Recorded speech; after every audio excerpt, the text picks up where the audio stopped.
সভাপতি বগুড়া জেলা যুব দলের সম্মানিত সভাপতি জনাব জাহাঙ্গীর জাহাঙ্গীর ভাই, প্রধান অতিথি হিসেবে উপস্থিত ছিলেন বগুড়া ৬ আসনের মাননীয় সংসদ সদস্য বগুড়া জেলা বিএনপির সুযোগ্য সভাপতি জনাব রিজাউল করিম বাদশা ভাই, উপস্থিত ছিলেন সম্পাদক আলহাজ মোশাররফ হোসেন, উপস্থিত রয়েছেন বগুড়া জেলা বিএনপির সংগ্রামী সাংগঠনিক সম্পাদক সৈয়দ নবী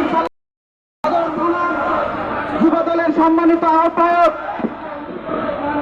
অতুল চন্দ্র দাস, সিনিয়র যুগ্ম আহ্বায়ক শহীদ নেতৃবৃন্দ, প্রিয় সহযোদ্ধারা, দীর্ঘ 17 বছর আওয়ামী লীগ, যুবলীগ, ছাত্রলীগ, স্বেচ্ছাসেবক লীগ, কুত্তা লীগ, পুলিশ, বিজেপি, রেবের চক্ষু অপেক্ষা করে আমরা শেখ হাসিনাকে তাড়ানোর জন্য সব আন্দোলনে শরীক হয়েছিলাম। সংগ্রামী ভাইরা, আমাদের অনেক ভাই ইতিমধ্যে গুম হয়েছে, অনেক ভাই ইতিমধ্যে খুন হয়েছে, অনেক ভাই জেলখানা ছিল। সংগ্রামী ভাইয়ের আমার, আমরা তাও রাজপথ থেকে কখনো সরে দাঁড়ায়নি। সংগ্রামী ভাইয়েরা,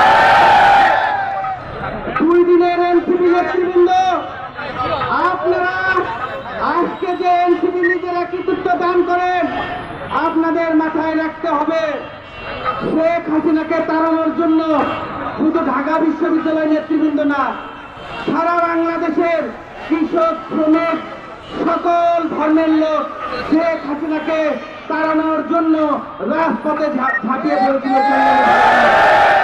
সংগ্রামী ভাইরা আমার, এই পর্যায়ে বক্তব্য রাখবেন মক্কাজি এবং নৈরাজ্যের প্রতিবাদে আজকের এই বিক্ষোভ সমাবেশ, এই সমাবেশ এবং আমার ব্যক্তিগতভাবে পক্ষ থেকে সালাম, আসসালামু আলাইকুম। সম্মানিত উপস্থিতি, আপনাদের 15 বছর আমরা রাজপথে লড়াই সংগ্রাম করেছি, জেলখানায় কাটিয়ে আমরা যুবদল করে, আমরা হাসিনার রক্ত চক্ষুকে উপেক্ষা করে যুবদল করেছি। আর আজকে এই 2 দিনের একটি হঠাৎ বিপ্লবী সংগঠন এনসিপি আমাদের হুমকি ধামকি দেয়। আমি আজকে এই সমাবেশ থেকে এনসিপি সে হঠাৎ যোদ্ধাদের আহ্বান জানাবো, আপনারা আপনাদের নিজস্ব শক্তি পরীক্ষার ইচ্ছা থাকলে জেলা যুব দলের একটি সদস্যর যোগ্যতা রাখেন না, আপনারা এনসিপির আমাদের প্রিয় নেতা তারেক রহমান ধৈর্যের পরীক্ষা দিচ্ছেন। কারণ শহীদ রাষ্ট্রপতি জিয়াউর রহমান যেমন সবসময় আদর্শের রাজনীতি করেছেন, দেশ নেত্রী বেগম খালেদা জিয়া যেমন আদর্শের রাজনীতি করেছেন, আমাদের প্রিয় নেতা ঠিক একই ধারায় অব্যাহত রয়েছেন। তারেক রহমান ঘোষণা দেয়, ওই এনসিপির নেতা কর্মীরা টেকনাফ থেকে তেতুলিয়া, রূপসা থেকে পাতুরিয়া সব জায়গায় মেহার খাবে, আমরা আশা রাখি। আজকের এই পর্যায়ে বক্তব্য রাখবেন বগুড়া জেলা যুব দলের আরো নৈতিক সুযোগ আমাদের মাঝে উপস্থিত আছেন আমাদের সদর উপজেলা যুব দলের বিপ্লবী আহ্বায়ক, সাবেক সকল ছাত্র নেতা, আমাদের প্রিয় আরেক ভাই অতুল চন্দ্র দাস, সিনিয়র যুগ্ম আহ্বায়ক শহীদ, আমাদের বিপ্লবী আহ্বায়ক মামুন, সিনিয়র যুগ্ম আহ্বায়ক আইয়ুব আলী, পুরো উচিত আচরণ যারা করছেন তাদের বিরুদ্ধে প্রতিবাদ করার জন্য রাজপথে, তাই না? ওই ব্যক্তিটি কারা? এনসিপি এক কুলাঙ্গার ছাড়া একদম শীর্ষস্থানীয় দলের নেতাদের বিরুদ্ধে অশ্লীল বক্তব্য কেউ দিতে পারে না। মানুষের ভাষা জ্ঞানে পরিচিত হয় ওই কোন পরিবারের সন্তান। আমরা দৌড়াতে যারা খারাপ ভাষায় বলে তাদেরকে কি বলি? কারো সন্তান বা ফেরানি ভোল্টেজ ছেলে, তাকে বলা হয় ফেরানি ভোল্টেজ ছেলে, তাই না? তাহলে এনসিপির যারা কথাবার্তা বলছেন এরা কি ঢাকা মসজিদের ছাত্র হতে পারে? এরা ছাত্র, এদের পড়াশোনার প্রতিষ্ঠান নিয়ে রয়েছে। প্রিয় ভাই আমার, আরেকটি দলের লোকেরা কথাবার্তা বলছেন, কারা ৭৮ সালে বাংলাদেশের মানুষ তাদেরকে কি জানেন, রাজাকার দর্শনকারী। ইতিমধ্যে প্রমাণ হয়েছে তারা বাচ্চা মেয়েদেরকে নিয়ে চাকরি দেওয়ার প্রলোভন দিয়ে তারা কি অপকর্মে ধরা খেয়েছে। প্রিয় নেতৃবৃন্দ, এভাবে দর্শন করে কুরুচিপূর্ণ বক্তব্য প্রদানকারীর বিরুদ্ধে যেভাবে আপনারা সোচ্চার রয়েছেন, সোচ্চার থাকতে হবে।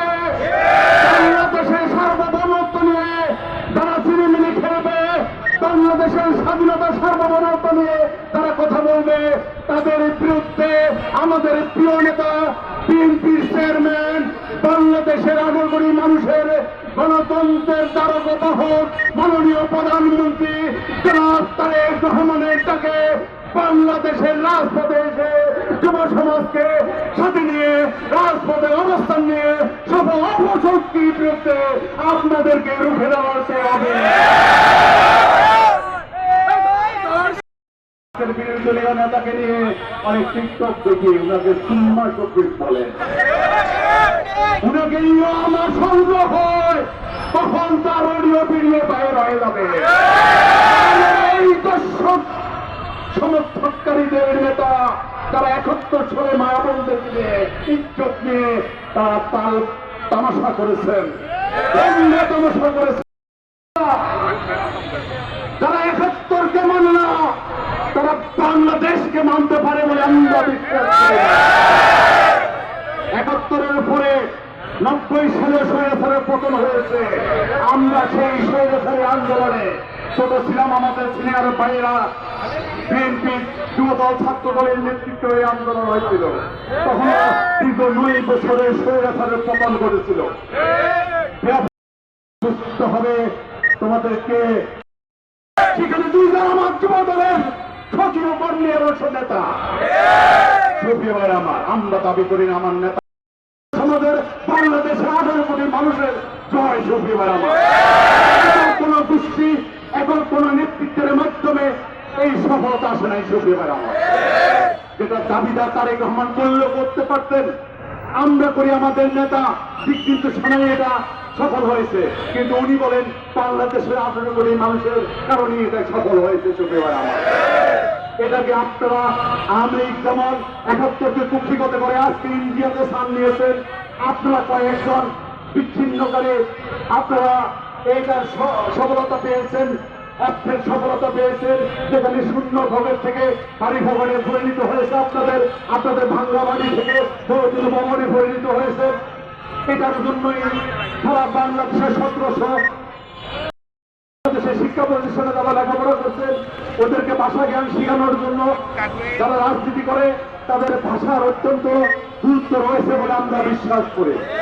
প্রিয় ভাইরা আমার, একজন নেতার ভাষা যদি শালীন না হয়, ভদ্রতার মধ্যে না থাকে, তাহলে পরবর্তী জেনারেশন কি শিখবে তাদের থেকে বাইরে আমার প্রশ্ন রয়েছে জনগণের কাছে। প্রিয় ভাইরা আমার, এনসিপি যে তারা কথাবার্তা বলেন, বগুড়াতে এসেছেন আমাদের ভাইরা আমাকে বারবার প্রশ্ন করছেন, ভাই ওকে পিটিয়ে বগুড়া থেকে বাড়ি করে দিই। আমি বলছি না, আমার নেতার কোনো এই ধরনের নির্দেশ নাই। ওরা বেয়াদবি করছে, জনগণই ওদেরকে শিক্ষা দেবে। আমরা তারা সসম্মানে বগুড়া থেকে যেতে পেরেছেন। আমাদের যদি একটা ইউনিটকে যদি আমরা যদি বলতাম, আমরা যদি আমাদের শহর যুবদলকে সাহায্য বলতাম যে এনসিপি বগুড়ার শহরে কোথাও ঢুকতে পারবে না, পারবে? ক্ষমতা রয়েছে তাদের। তোমরা বড় বড় কথা বলো, সামাজিক যোগাযোগ মাধ্যম বিশ্বের দরবারে মানুষদের কাছে বাংলাদেশের রাজনীতিবিদদেরকে হাস্যরস্য পরিণত করতেছ। এটা কোনো রাজনীতি সংস্কৃতি হতে পারে না বলে আমরা যুব সমাজ বিশ্বাস করি। প্রিয় ভাইরা আমার, আগামী দিনে সবাইকে সংগত হওয়ার আহ্বান জানাচ্ছি।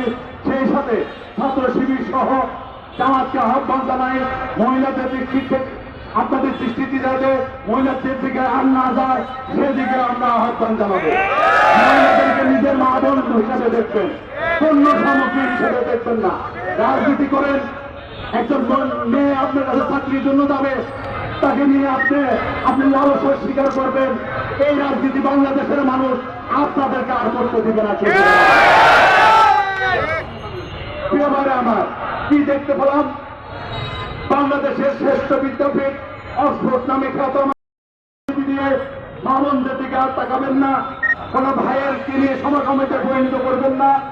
কোন অপর রাজনীতি না করে বাংলাদেশের স্বাধীনতা সার্বভৌমত্ব রক্ষা টিকিয়ে রাখার জন্য ব্রিটিশ হাসিনার বিরুদ্ধে সবাইকে ঐক্যবদ্ধ থেকে এই দেশটিকে আমরা এগিয়ে নিয়ে যাব, এই আশাবাদ ব্যক্ত করে আমি আমার কথা বলা শেষ করতে শহীদ জিয়াউর রহমান অমরক, বাংলাদেশের আপসীন নেত্রী বেগম খালেদা জিয়া অমরক, বাংলাদেশের 18 কোটি মানুষের ঐক্যের প্রতীক, উন্নয়নের প্রতীক, বিএনপি চেয়ারম্যান মাননীয় প্রধানমন্ত্রী জনাব তারেক রহমান জিন্দাবাদ।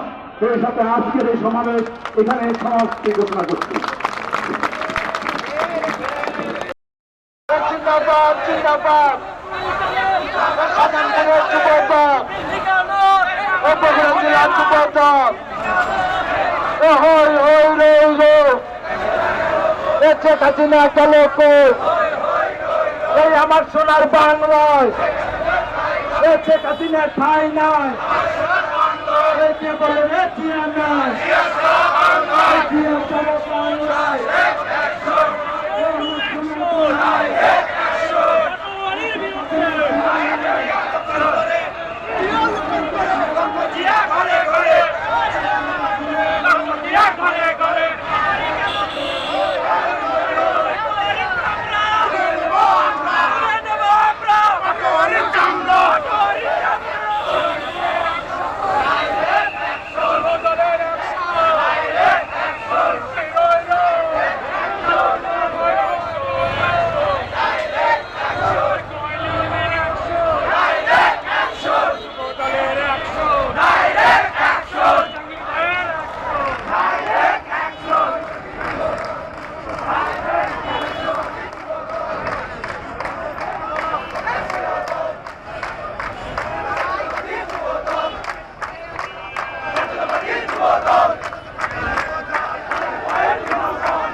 জামাত শিবিরের চামড়া, এনসিপির চামড়া, বসনকারীর চামড়া।